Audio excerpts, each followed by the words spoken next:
Hey y'all, happy Monday. So we're ready to dig back in. Still looking at Jeremiah 29:11 and following where the Holy Spirit takes us with that verse. And we're going to get into 29:11, 12, and 13. It's our end game is to get through verse 13. I want to discuss, at least for today, and we'll see how many days it takes us to deal with this topic, the end of verse 11. And we talked about the difference or the comparison between good and evil, and how God absolutely sets it up that they are polar opposites, that good is as far from evil as it possibly can be. And the two cannot coexist at the same time. That's what Paul tells us in Corinthians. Light has no fellowship with dark. And so we do not have the two, good and evil, light and dark, in the same place at the same time. When we move forward into this verse, so the King James, which is one we're mostly familiar with, says, "For I know the thoughts that I think towards you, saith the Lord, thoughts of peace and not of evil, to give you an expected end." Now, the note in my Bible at the footnote at the very bottom says Hebrew, or to give you an end and expectation.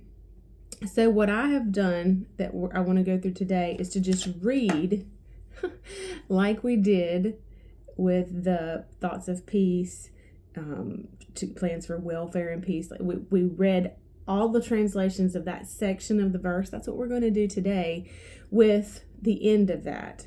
So his plans towards us are to give us, or to give you, an expected end, or to give you an end and expectation.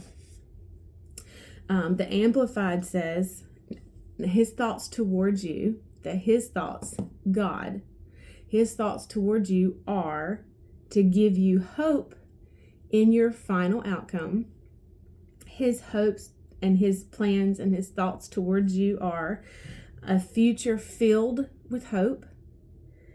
And his thoughts and his plans towards you are to give you the future you hope for. Now, I was so I homeschool, right? So Joseph's fourth grade. So we've been in this 5 years. This is David's third year. And so we've been in it a little while, but still novice, I feel like.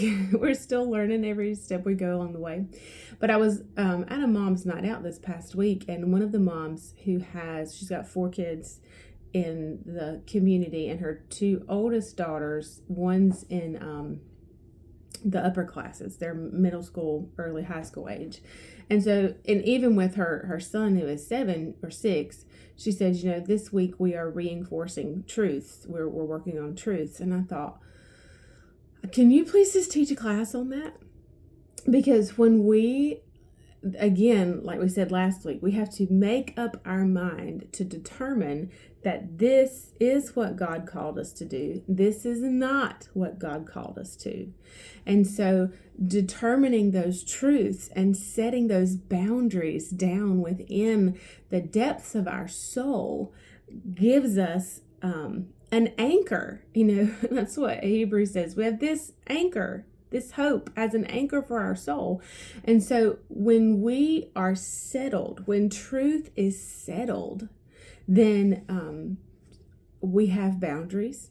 We feel safe. And we know it's something that we can stand on, and we can put our trust in truth. Now, Jesus tells us, I am the way, the truth, and the life. And that's from John 8, I believe. But Jesus is truth. So what he said, what he did, how he represented the Father is truth, and is something that we can plant our feet on as a firm foundation. So as we are looking this week into the word expectation and what God really has for us, I want to talk about the importance of truth as well. And we'll pick up here tomorrow. I'll see you then. Bye, y'all.